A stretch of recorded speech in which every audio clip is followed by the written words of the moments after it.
চোখের এই প্রাইভেট হাসপাতালের গ্রাউন্ড ফ্লোরে গিজগিজে ভিড়। গত আড়াই দশকে এই প্রতিষ্ঠানের সুনাম যে হারে বেড়েছে, তার সঙ্গে তাল মিলিয়ে সারা বাংলা থেকেই শুধু নয়, প্রতিবেশী দেশ থেকে আসা রোগীর ভিড়ও বেড়ে চলেছে উত্তরোত্তর। নমস্কার, তৃষ্ণার গল্প পাঠের আসরে আপনাদের সবাইকে স্বাগত। আমার এই ছোট্ট আসরে আপনারা শুনতে পাবেন নামী অনামী লেখকের লেখা নানান কাহিনী। আজকের গল্প তমাল বন্দ্যোপাধ্যায় রচিত দম্পতি। এটি প্রকাশিত হয়েছে আনন্দবাজার পত্রিকায় 12ই জানুয়ারি রবিবার 2025 সাল। এই গল্পের নারী কণ্ঠে আপনারা শুনছেন তৃষ্ণা সামন্তকে, আর পুরুষ কণ্ঠে পাবেন আমার সহকারী শিল্পী সৌভিক শীলকে। চলুন আজকের গল্প শুরু করি। আমাদের বাড়ি অবশ্য কাছেই, তবুও আমি আর আমার স্ত্রী অস্মিতা অনেক টালবাহানার পর সপ্তাহ শেষের আজকের এই দিনটা কোনো রকমে ম্যানেজ করতে পেরেছি। ওর বাবাকে চোখের ছানি অপারেশন করাতে নিয়ে এসেছি এখানে, নিজেদের গাড়িতেই। বছর পাঁচেক হলো আমার শাশুড়ির মৃত্যুর পর থেকে শ্বশুরমশাই অজিতবাবু নিজের বাড়িতে 2-3 জন পরিচারক পরিচারিকার উপর সম্পূর্ণ নির্ভরশীল হয়ে একাই থাকেন। তাই চোখের সমস্যাটা পেকে ওঠার পর প্রবল অত্যান্তরে পড়ে গিয়েছিলেন। কিছুদিন আগে ফোনে খুব কাতর ও বিষণ্ণ গলায় আমার শরণাপন্ন হয়েছিলেন। এসব ব্যাপারে নিজের মেয়ের চেয়ে উনি আমার উপরে বেশি ভরসা করেন। কলেজ জীবনে উনি আমার প্রিয় শিক্ষক ছিলেন। আমিও ছিলাম ওর প্রভূত প্রশ্রয় পাওয়া একজন উজ্জ্বল ছাত্র। প্রিয় ছাত্রের সঙ্গে অনেক সাধ করে উনি ওর একমাত্র মেয়ের বিয়ে দিয়েছিলেন, কিন্তু তার ফল আশানুরূপ হয়নি। এক ছাদের তলায় থাকলেও আমাদের স্বামী স্ত্রীর বনিবনা বলতে যা বোঝায় তেমন কিছু হয়ে ওঠেনি। একমাত্র কন্যা সন্তান গুঞ্জা দুজনের মধ্যে নড়বড়ে একটা করুণ সাঁকোর মতো ঝুলে না থাকলে আমাদের হয়তো কাগজে কলমে ছাড়াছাড়ি হয়ে যেত অনেক আগেই। যাই হোক, বহুদিন পর কোনো একটা দ্বিপাক্ষিক প্রয়োজনের তাগিদে আমরা দুজন আবার প্রায় সারাটা দিন একসঙ্গে কাটাতে চলেছি। সেই কারণে অস্মিতার মনে কি চলছে জানি না, কিন্তু আমার ভিতরে যে এক ধরনের উত্তেজনা কাজ করছে তার অস্বীকার করি কি করে। এমনিতে আমাদের বাড়ির 2টি তলায় আমরা দুজনে থাকি, আমি নিচে আর ও উপরতলায়। যদিও নিচের তলার বড়সড় হলঘাটটা থাকে ওর হেফাজতেই, কারণ ওর নাটকের দলের রিহার্সালের জন্যে ওটা খুবই উপযোগী। জেদ করে মেয়েদের দলটাকে তৈরি করে অনেক কষ্টে ওটাকে দাঁড় করিয়েছে। সব কিছুর মধ্যে দিয়ে ও যেন আমাকে দেখিয়ে দিতে চায় ও একজন আপাদমস্তক স্বনির্ভর মহিলা। ও যে নিজের ভাগ্য নিজে তৈরি করতে পুরোপুরি সক্ষম, তা নিয়ে আমার যেন কোনো সন্দেহ না থাকে, এরকম ওর চেষ্টা। আমার উপর ওর রাগের জায়গাটা বুঝি। আমার আর ওর কমন ইন্টারেস্টের জায়গাটা শুরুতে ছিল দুটোই, থিয়েটার আর উচ্চাকাঙ্ক্ষা। এখন নাট্য সমালোচক, বিদেশি নাটকের অনুবাদক আর পেশায় মফস্বলের একটা কলেজের মাস্টার হলেও একসময় আমি যে নাটকের দলটার পরিচারক ছিলাম, আমাদের প্রেম ঘনিয়ে ওঠার সময় ও ছিল সেই গ্রুপের অন্যতম প্রধান অভিনেত্রী। তন্নি চেহারা আর ফটোজেনিক ফেসের জন্য কিছুকাল নাটক করার পরেই ও জনপ্রিয় টিভি সিরিয়ালের সুযোগ পেয়ে যায়। আমাদের বিয়ের পরপরই একটা মেগা সিরিয়ালে সেকেন্ড লিড হয়ে যথেষ্টই জনপ্রিয়তা পাচ্ছিল ও। কিন্তু আমি চিরকালই ওই সব খেলো মোটা দাগের পপুলার কালচারের তীব্র বিরোধী। টেলিভিশনের আলো ঝলমলে বহির্মুখী জগৎটা ওকে গিলে ফেলার সব প্রস্তুতি সেরে ফেলেছিল প্রায়, কিন্তু আমি ওকে হারাতে চাইনি। তাই ওই চটুল রংচঙে দুনিয়ার বিশাল হাঁ মুখ থেকে বার করে আনতে ওর প্রবল অনিচ্ছা সত্ত্বেও জেদ করেই সিদ্ধান্ত নিয়েছিলাম সন্তান গ্রহণের। ক্রমশ ঊর্ধ্বমুখী গ্রাফের অমন পিক পয়েন্টে হঠাৎই অন্তঃসত্ত্বা হয়ে পড়াটা মহানগরীর মার্কাটারি কম্পিটিশনের বিনোদনের দুনিয়ায় ওর উঠতি কেরিয়ারের বুকে ধারালো ছুরি হয়ে নেমে এসেছিল। সেটা ও মেনে নিতে পারেনি। আজও ওর মত শুধু ইন্টেলেকচুয়াল হওয়ার অহংকারের কারণেই নয়, আমি নাকি ওর পপুলারিটিতে ভয়ানক ঈর্ষান্বিত হয়েই ওই কাণ্ডটা ঘটিয়েছিলাম। সেই জেরে আজও ও আমার সঙ্গে দরকার ছাড়া কথা বলে না। নেহাতি বলতে বাধ্য হলে কাটকাট ভাবটা বজায় রাখে, এটাই বোঝাতে যে ও আমাকে আজও ক্ষমা করতে পারেনি। আজ যদিও দায়ে পড়ে দু একটা কথা বেশি বলছে, কারণ ছানি কাটানো বিষয়টা এমনিতেই শুনে হালকা মনে হলেও পুরো 3টে দিন জুড়ে প্রচুর ঝক্কির ব্যাপার। প্রথম দিন ডাক্তার দেখানো, গুচ্ছের টেস্ট প্যাকেজ নিয়ে কথাবার্তা, মেডিক্লেমের নথিপত্র জমা দেয়া, তারপর অপারেশন। আর তৃতীয় দিন চেক আপের পর চশমা নতুন পাওয়ার পেয়ে তবে রেহাই। সেই 3 ধাপের শুরুরটায় আপাতত মাইকে আমাদের পেশেন্টের নাম ঘোষণা শোনার পর আমরা দুজনে এখন পাশাপাশি দাঁড়িয়ে আছি 6 নম্বর বিল্ডিং কাউন্টারের লম্বা লাইনে। আচমকাই পরের কাউন্টারের লাইনে চোখ পড়ে আমার। মাঝামাঝি দাঁড়ানো সত্তরোত্তর্ধ এক দম্পতির ওপর চোখ আটকে যায়। অস্মিতাকে ইশারা করে ওদের দিকে তাকাতে বলে জিজ্ঞেস করি, ওদের কোথায় দেখেছি বলো তো? খুব চেনা লাগছে, কিন্তু কেন ঠিক বুঝে উঠতে পারছি না। তাতে অস্মিতা আর চোখে ওদের আপাদমস্তক চোখ বুলিয়ে আমার কানের কাছে ফিসফিসিয়ে ওঠে, তোমার চোখও কি ছানি পড়লো নাকি? চিনতে পারছো না? বিয়ের পর আমরা যখন কল্যাণীতে ভাড়া থাকতাম তখন আমাদের পাশের বাড়ির সেই কর্তাগিন্নি, সরকারি অ্যাসিস্ট্যান্ট ইঞ্জিনিয়ার বিপ্লব মিত্র আর তার সেই সমাজসেবিকা স্ত্রী পল্লবী দেবী।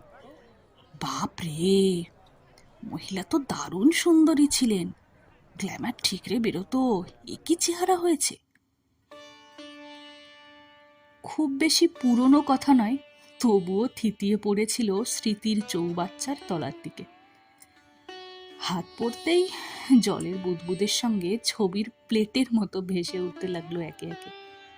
বিয়ের সময় আমি তখন পড়াতাম কল্যাণীর কাছেই একটা কলেজে।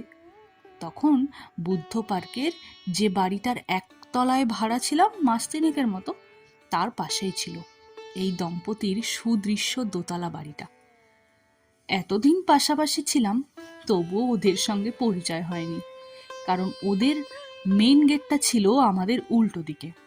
তাই ওদের বাড়ির দিকের খোলা জানলা দিয়ে আমরা ওদের দেখতে পেলেও মনে হচ্ছে না ওরা আমাদের কখনো দেখেছে। এই তো, এই যে একটু আগে এলোমেলো তাকাতে তাকাতে ওদের দুজনেরই নজর পড়েছিল আমাদের উপরে, কিন্তু চিনতে পারার তো কোনো লক্ষণই ফুটে ওঠেনি চোখে মুখে। লোকটা তো ভীষণ দেমাকি, ডাঁটিয়াল টাইপের ছিল। বুড়িয়ে কিরকম জবুথবু হয়ে গেছে ভাবাই যাচ্ছে না। ওরা চিনতে না পারুন, কিন্তু আমরা ওদের চিনি বিলক্ষণ। বেশিরভাগ সন্ধ্যের পর থেকে বা ছুটির দিনে ওদের বাড়িতে ঘন্টার পর ঘন্টা ধরে স্বামী স্ত্রীর তুমুল ঝগড়া চলতেই থাকতো বিশ্রী চড়া গলায়। কেউ কাউকে ছাড়বে না, দুজনে যেন দাঁত নখ বার করে হিংস্র লড়াই চালিয়ে যাচ্ছে দোতলা জুড়ে। দেদার অকথা কুকথা ছোড়াছুড়ি যেমন চলতো তেমনই চলতো জিনিসপত্র ছড়া।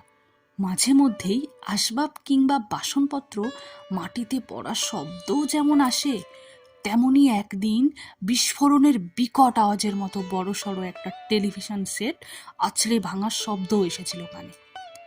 কারো মুখের আগল ছিল না, একে অপরকে অনর্গল তুইতকারি করছে। বিষদোদ্গারের চূড়ায় উঠে পরস্পরের মৃত্যু কামনা করতে যেমন ছাড়ছে না, তেমনি কানে আসছে নারী কণ্ঠ পুরুষটিকে বলছে, দুশ্চরিত্র, মাতাল, লম্পট, ঘুষখোর। আর পুরুষ কণ্ঠ চিরে বেরিয়ে আসছে, সমাজসেবিকা না ছাতার মাথা, গুষ্টের নাগরের সঙ্গে ফষ্টি নষ্টি ঢলাঢলির কথা জানতে বাকি আছে নাকি আর কারোর? নষ্টা বাজারি মেয়ে ছেলে ইত্যাদি ছাড়িয়ে কত যে নোংরা মুখ খারাপ। ঘরের মসৃণ সিলিংগুলোয় আছাড় খেয়ে ছিটকে বেরোনো চিৎকার চিৎকারগুলো যে স্কাইলাইট, ঘুলঘুলি, দরজা জানালার ফাঁক ফোকর দিয়ে এলাকার বাতাসে ভেসে বেড়াচ্ছে, সেদিকে কারো ভ্রুক্ষেপ ছিল না কিছুমাত্র। ওদের একমাত্র ছেলেটাকে ছাদে একা একা পায়চারি করতে দেখতাম সেই সময়।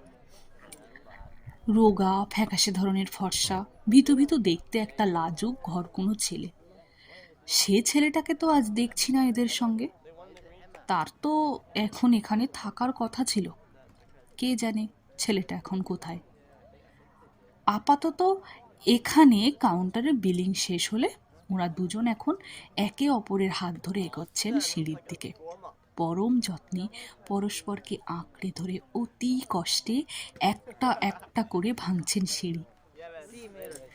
আমরা ওদের পিছন পিছন এগোচ্ছি আর দেখে অবাক হচ্ছি কি গভীর আন্তরিকতায় ওরা একে অপরের সাহায্যে vision test, power check up, লেন্সের মাপ দেয়া, প্যাকেজ নিয়ে কথাবার্তা সহ মেডিক্লেমের ঘরের কাজগুলো সারছেন পরম ধৈর্যের সঙ্গে, যেন একে অপরকে ছাড়া এক বিন্দুও চলতে পারেন না। পারফেক্ট কাপল বলতে যা বোঝায় তাই, মেড ফর ইচ আদার এর আদর্শ ছবি। যেন দুই ক্লান্ত সাঁতারু নদীর বিপজ্জনক বাঁকের মাঝে পড়ে একে অপরকে জড়িয়ে ধরে বাঁচার আশা খুঁজতে চাইছেন প্রাণপণ। শৈশাবুত সেরে ওরা আমাদের একটা সিট পরে এসে বসলেন। আমাদেরই ডাক্তার শিবপ্রসাদ পালের চেম্বারের সামনে পাতা চেয়ারগুলোয়। ভদ্রলোক ঘেমে নিয়ে উঠেছেন, বড্ড হাঁপাচ্ছিলেন, তাই মুখের ভিতর স্প্রে নিতে হলো একবার। ভদ্রমহিলাকে বিধ্বস্ত দেখাচ্ছে, কিন্তু উনি নিজের ব্যাগ থেকে বার করে দিলেন ইনহেলারের প্যাকেট। যত্ন করে নিজের রুমাল দিয়ে মুছে দিলেন ভদ্রলোকের কষ গড়িয়ে বেরিয়ে আসা লালা। টিকিট অনুযায়ী 15 জনের পর আমরা ঢোকার সুযোগ পাব ডাক্তারবাবুর ঘরে, আর ওরা পাবেন আরও কয়েকজনের পর। এতক্ষণ ঠায় বসে অপেক্ষা করা ওই বয়সের মানুষদের কাছে আনুমানিক ব্যাপার, কিন্তু আর উপায়ই বাকি। ভদ্রলোক লম্বা শরীরটা এলিয়ে দিয়েছেন সামনের দিকে। বিষণ্ণ দর্শন ভদ্রমহিলা সীমাহীন ক্লান্তিতে মাথা ছেড়ে দিয়েছেন ওর স্বামীর কাঁধের উপর। এসি চলছে, তবুও গরম লাগছে বেশ। ভদ্রলোক হাতের খবরের কাগজ দিয়ে হাওয়া করছেন স্ত্রীকে। কপালের উপর এসে পড়া ভিজে চুলগুলো আঙুল দিয়ে সরিয়ে সকলের থেকে লুকিয়ে আলতো করে স্পর্শ করলেন স্ত্রীর গাল। খুব আস্তে বললেও আমার কানে প্রায় অশ্রুত একটা স্বর এসে পৌঁছল যেন। এখানে মাথা দিয়ে ঘুমিয়ে পড়ো, অনেক দেরি হবে। হতবাক হয়ে আমি অপাঙ্গে আমার স্ত্রীর দিকে তাকাই। ওর চোখেও অপার বিস্ময়। চোখকে বিশ্বাস করতে পারছি না দুজনেই। অস্মিতার হঠাৎ কি হলো জানি না, শাড়ির আঁচলের মধ্যে দিয়ে নিজের হাতটা সেঁধিয়ে দিয়ে আমার কনুইয়ের কাজটা চেপে ধরেছে। আমার কাঁধে ওর মাথার স্পর্শ। আমার কানের লতির কাছে মুখ এনে আচমকাই অস্ফুটে বলে উঠল,